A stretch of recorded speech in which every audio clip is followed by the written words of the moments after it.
So obviously a terrific effort from the boys, made even more meritorious given we had Nick Coughlan go down halfway through the second quarter. Nick presented with some hamstring tightness, and given his history, we just didn't want to take any risk with Nick. So we pulled him from the game basically immediately. He's had an MRI, which fortunately is all clear and really encouraging for Nick. He'll aim to train fully on Friday, and if he can do that, he'll be available for selection. So Maxi Orgarino's had an immense build-up coming back from an ACL reconstruction.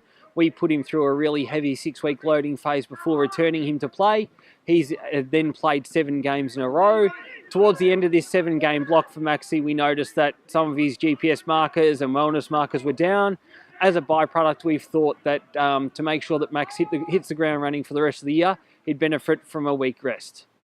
So exciting news for Josh Corbett. He had a review with his eye specialist last week. Very fortunately, a majority of the swelling in his eyes actually subsided completely. And much to Josh's delight, he's been cleared to start some light running. He'll review it with his specialist again in a fortnight to see how he's responded to that running. And if that all goes according to plan, we can start to build him into more intense training.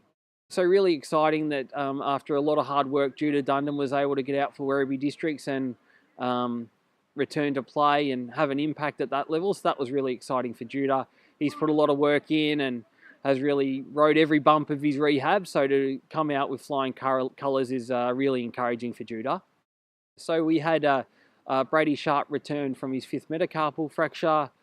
He played without any pain and had an impact at that level, and his team got a win. So he's really pleased with his efforts. So as we discussed last week, Josh Mould experienced a delayed concussion where his symptoms came on a day after the game.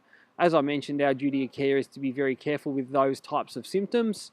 We rested Josh for last week. He's presented into the club tonight, symptom-free, completed main skills fully, and as a consequence should be able to turn out for Wyndham Vale on the weekend.